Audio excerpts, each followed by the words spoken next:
अमेरिकी पाबंदियों से पाकिस्तान के दिफा और दिफाई फैसलों पर कोई फर्क नहीं पड़ेगा। अमेरिका की पाकिस्तानी मिसाइल प्रोग्राम पर लगाई गई पाबंदियां गैर ज़रूरी और नाइंसाफ़ी पर मबनी हैं। पाकिस्तान के मिसाइल प्रोग्राम से अमेरिका को कोई ख़तरा नहीं। खिते में मिसाइल सिस्टम और जौहरी टेक्नोलॉजी की दौड़ भारत ने शुरू की। बड़ी ताकतों को भारत के खिलाफ कदम उठाना चाहिए।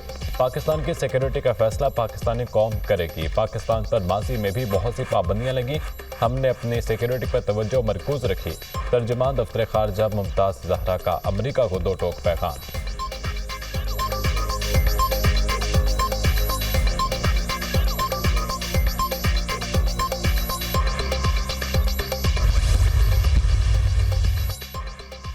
बरतानिया पाकिस्तान के कानूनी अमल में दखल अंदाजी नहीं करता। बरतानिया कानूनी कार्रवाइयों पर पाकिस्तान के खुद मुख्तारी का एहतराम करता है। फौजी अदालतों से सिविलियंस को सजाओं पर बरतानिया का रद्द-ए-अमल।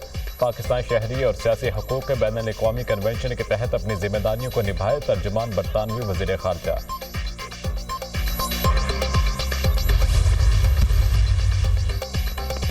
जुडिशल कमीशन रूल्स 2010 मनसूख कर दिए गए। 2024 मंजूरी के बाद पब्लिक कर दिए गए। जुडिशल कमीशन का secretariat supreme court building Islamabad में या चेयरपर्सन के तय करदा किसी और मकाम पर कायम होगा। किसी शख्स की जज के तौर पर तकर्रुरी के लिए मेरिट का तयन आइन के तहत जज के हल्फ के मुताबिक किया जाएगा।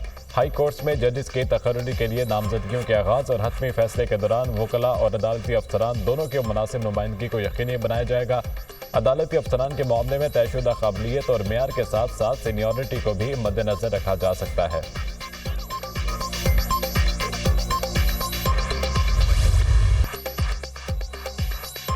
हुकूमत और तहरीक इंसाफ का मुज़ाकरात जारी रखने पर इत्तफाक। अपोजिशन और हुकूमत के दरमियान मुज़ाकरात का पहला दौर। मुज़ाकराती कमेटी का आइंदा इजलास 2 जनवरी को होगा। आइंदा इजलास में तहरीक इंसाफ अपना चार्टर ऑफ डिमांड देगी। दोनों कमेटियों ने मुज़ाकरात को मुस्बत अमल करार दिया। अपोजिशन के तहरीरी मुतालबात पर बातचीत को आगे बढ़ाया जाएगा। हमने अपना मौक़िफ़ भरपूर तरीके से सामने रखा। हमने बानी PTI समेत तमाम कैदियों की रिहाई का मुतालबा किया। जुडिशल कमीशन की तश्कील के हवाले से भी बात की। हुकूमत ने बानी PTI से मुलाकात का मुतालबा मान लिया। रहनुमा PTI असद कैसर की मीडिया टॉक।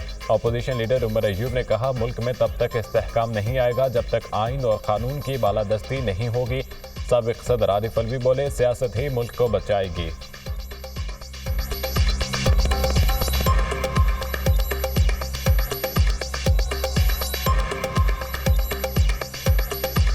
मैं तो हमेशा ये कहता रहा हूँ कि जो हुक्मरानी कर रहे हैं उनसे मुज़ाकरात होने चाहिए, और अब आप इसके आगे लगा दिए मुज़ाकरात उसके दरमियान होते हैं जो पावर्स हैं।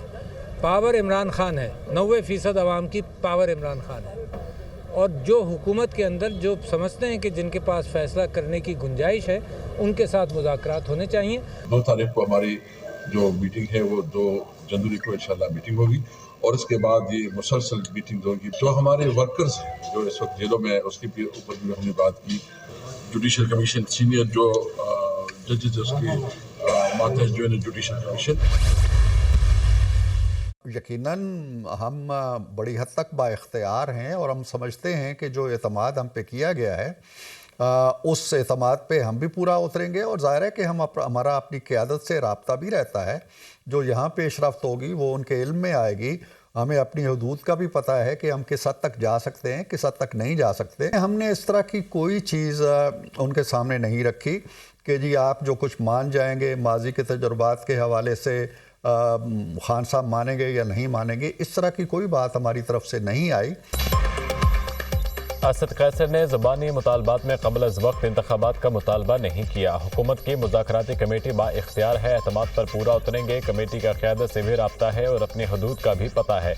मुज़ाकरात में जो तय होगा वो वीटो नहीं होगा। PTI अरकान की गैर हाज़िरी से ताज्जुब हुआ। सेनेटर इरफान सिद्दीकी की प्रोग्राम दुनिया महर बुखारी के साथ में गुफ्तगू। हमारे अरकान मसरूफियात की वजह से हाजिर ना हो सके।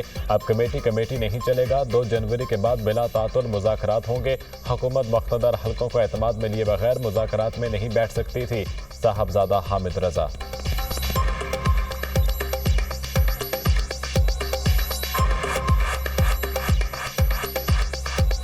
अगर तो हुकूमत की तरफ से हमें कुछ 24 घंटे 36 घंटे पहले बताया जाता तो अली अमीन साहब ने भी आज शामिल होना था। 2 तारीख से मुज़ाकरात ऑनवर्ड्स चलेंगे बगैर किसी तातुल के। ये नहीं होगा कि फिर 10 दिन की ब्रेक आ गई, फिर 6 दिन की ब्रेक आ गई। ये कमेटी नहीं चलेगा जी, ये मैं आपको बहुत क्लियर कर दूं ना, ये बहुत तवील चलेगा। हुकूमत वहाँ से कंसेंट के बगैर, उनको एतमाद में लिए बगैर इस मुज़ाकरात में नहीं बैठ सकती थी। ये कम अज़ कम मुझे तो इस बात की क्लैरिटी है जी। स्पीकर कौमी असम्बली के ज़ेर सदारत हुकूमत और अपोजिशन की कमेटी अरकान का इन कैमरा इजलास, इसहाक डार, राना सनाउल्लाह, इरफान सिद्दीकी, अब्दुल अलीम खान की शिरकत, राजा परवेज़ अशरफ, नवीद कमर, खालिद मकबूल सिद्दीकी और फारूक सत्तार भी शरीक। अपोजिशन की जानिब से असद कैसर, हामिद रजा और अलामा नासिर अब्बास शरीक हुए। वज़ीर आज़म ने हुकूमती मुज़ाकराती कमेटी में एजाजुल हक और सरदार खालिद मक्सी को शामिल कर दिया। हुकूमती मुज़ाकराती टीम के अरकान की तादाद 8 से बढ़कर 10 हो गई। स्पीकर सरदार रियाज सादिक ने हुकूमत और अपोजिशन के दरमियान मुज़ाकरात को नेक शगुन करार दिया। इजलास में माहौल बहुत अच्छा था, मुस्बत बातचीत हुई, सियासी बेहतरी आएगी, जमहूरियत भी मजबूत होगी। मुज़ाकरात का अमल जमहूरियत का हुस्न है। हुकूमत और अपोजिशन का मिल बैठना जमहूरियत को मजबूत बनाएगा। जमहूरियत में मुज़ाकरात ही सियासी मसाइल का वाहिद हल है। मेरा काम मुज़ाकरात में सहूलत कारी करना है। स्पीकर सरदार रियाज सादिक।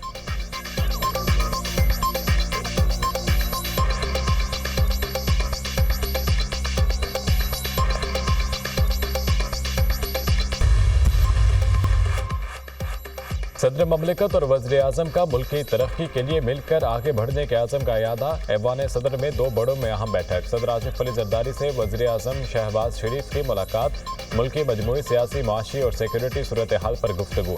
मुल्क की क़यादत में पार्लियामेंट में कानून साजी के अमूर पर भी बातचीत। दोनों रहनुमाओं का कानूनी अमूर में तमाम स्टेक होल्डर्स की मुशावरत से आगे बढ़ने का फैसला। सदर जरदारी की वज़ीर आज़म को मुल्क की तरक्की और इस्तेहकाम के लिए ताउन की यकीन दहानी। मुलाकात में इसहाक डार, मोहसिन नकवी, फैसल करीम कुंडी, राजा परवेज़ अशरफ, नवीद कमर भी शरीक।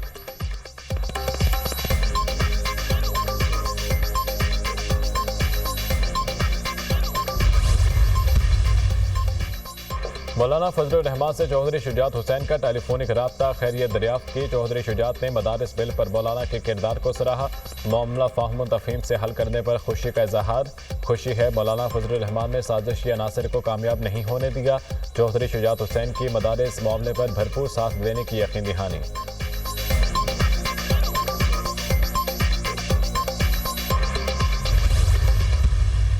गाली देना, बदतमीज़ी करना, गिरबान पकड़ लेना, बड़े छोटे का लिहाज ना करना, ये हमारे एथिक्स नहीं है। इस तरह की मुझे स्लैंडर कैंपेन्स का सामना करना पड़ा, कैरेक्टर असैसिनेशंस का सामना करना पड़ा, सिर्फ और सिर्फ जो सियासी मुखालफत है उसकी बुनियाद पर। मैं तो आहिस्ता आहिस्ता इतनी सख्त हो गई हूँ, इम्यून हो गई हूँ कि मैं उन लोगों का शुक्रिया अदा करना चाहती हूँ जिन्होंने मुझे उस आग की भट्टी में से गुजारा कि अब मेरे पे कोई चीज़ असर नहीं करती। मुझे गाली दे दो, मुझ पे असर नहीं करता। मेरे सामने खड़े होकर नारा लगा दो, मुझ पे असर नहीं करता। सियासी मुखालिफत की बुनियाद पर मुझे किरदार कुशी का सामना करना पड़ा। इतनी मजबूत हो गई हूँ, नारा लगाओ, गाली दो, मुझे फ़र्क नहीं पड़ता। जिन लोगों ने मुझे आग की भट्टी से गुजारा उनकी शुक्रगुजार हूँ। गाली देना, बदतमीज़ी करना, गिरेबान पकड़ना हमारी तहजीब नहीं। मुल्क की बागडोर नौजवानों के हाथ में है। वज़ीर आला पंजाब मरीम नवाज का तकरीब से खिताब। कहा 30,000 स्कॉलरशिप से इस साल दे रहे हैं, 60% स्कॉलरशिप तालिबात को दिए गए। आइंदा साल 50,000 स्कॉलरशिप देने का प्लान है। मुल्क का मुस्तकबिल महफूज हाथों में है। मुखालिफिन कहते हैं कि अवाम का पैसा है, अवाम में जा रहा है। ये पैसा पहली हुकूमत के पास भी था तो बच्चों को क्यों नहीं मिला।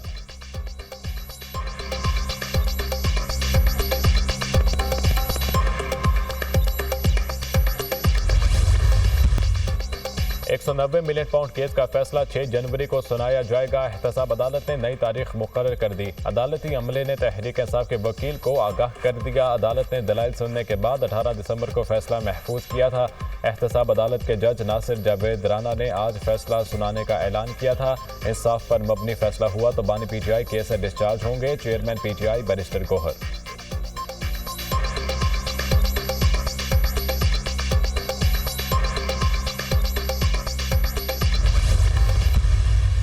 अलकादर ट्रस्ट केस का जो फैसला है उस फैसले को मुअख्खर कर दिया गया है।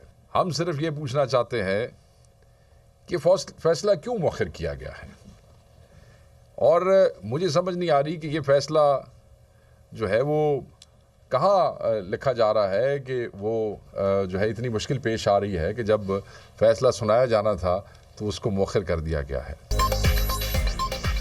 अलकादर ट्रस्ट केस का फैसला क्यों मौखर किया गया, फैसला कहां लिखा जा रहा है जो इतनी मुश्किल पेश आ रही है। बानी पीटीआई और इनकी अहलिया बेगुनाह हैं, केस का फैसला जल्द किया जाए। अलकादर ट्रस्ट केस सियासी इंतकाम की बदतरीन मिसाल है। हुकूमत इंतकाम में इतनी आगे चली गई है कि मुखालफिन को ख़त्म कर रही है। सियासी मुखालफिन को इबरत का निशान बनाने के लिए मईशत की बुनियादें हिलाई जा रही हैं। हुकूमत मुल्क की मईशत को तबाह करने की साजिश कर रही है। पीटीआई सेक्रेटरी इतलात शेख वकास अकरम की न्यूज़ कॉन्फ्रेंस।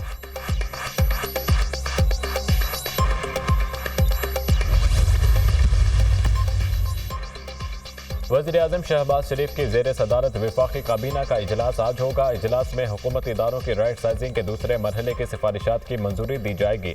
राइट साइजिंग के दूसरे मरहले में 5 वजारतों का हजम कम किया जाएगा। काबीना को वजारत हाउसिंग, तिजारत, साइंस और टेक्नोलॉजी, फूड सिक्योरिटी, सरमायाकारी बोर्ड की राइट साइजिंग की सिफारिशात पेश की जाएंगी। सिफारिशात की मंजूरी से हज़ारों असामियाँ ख़त्म होंगी।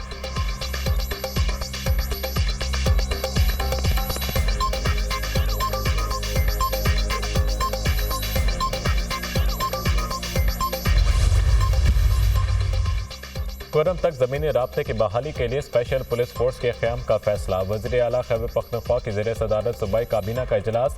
एपेक्स कमेटी के फैसलों पर हर सूरत अमल दरामद पर इतफाक। ज़िला कुरम में जारी रिलीफ एमरजेंसी के बाकायदा मंजूरी। पाराचना रोड को महफूज बनाने के लिए मुस्तकिल चेक पोस्टें कायम करने का फैसला। फ्रीकैन में मुआहिदा होने के बाद सड़क खोली जाएगी। 1 फरवरी तक तमाम मोर्चों को मस्मार करने और गैर कानूनी हथियार जमा करने का भी फैसला। कुरम का मसला दहशतगर्दी का नहीं, 2 ग्रुपों का तनाज़ा है। इलाके के लोग अमन चाहते हैं। कुछ अनासिर फ़िरका वाराना मुनाफरत से हालात ख़राब करने की कोशिश कर रहे हैं। इलाके में गैर कानूनी भारी हथियारों की भरमार है।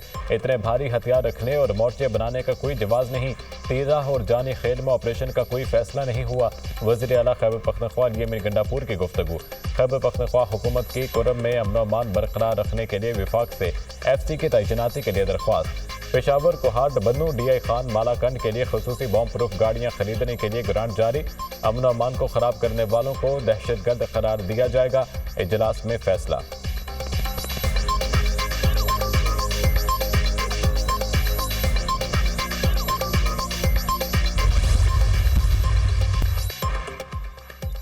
इलेक्शन कमीशन ने अरकान पार्लियामेंट से माली गोशवारों की तफसीलात तलब कर दी। अरकान पार्लियामेंट 31 दिसंबर तक गोशवारों की तफसीलात जमा कराएं। अरकान पार्लियामेंट अहले खाना और ज़ेर कफालत अफराद के गोशवारे जमा कराने के भी पाबंद हैं।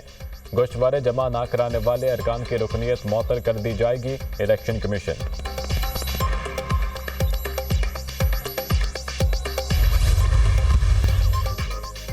ब्राज़ील के सियाहती शहर गरामाडो में छोटा त्यारा गिरकर तबाह, जहाज में सवार तमाम 10 अफराद हलाक। त्यारा गिरने से मार्केट में आग लग गई, 17 अफराद जख्मी हो गए। अस्पताल में जेर इलाज 2 जख्मियों की हालत तशवीशनाक। मशरक़ी ब्राज़ील में 2 रियासतों को मिलाने वाला खस्ता हाल पुल अचानक टूट गया। 2 ट्रक, मोटरसाइकिल सवार और 2 गाड़ियां दरिया में जा गिरीं।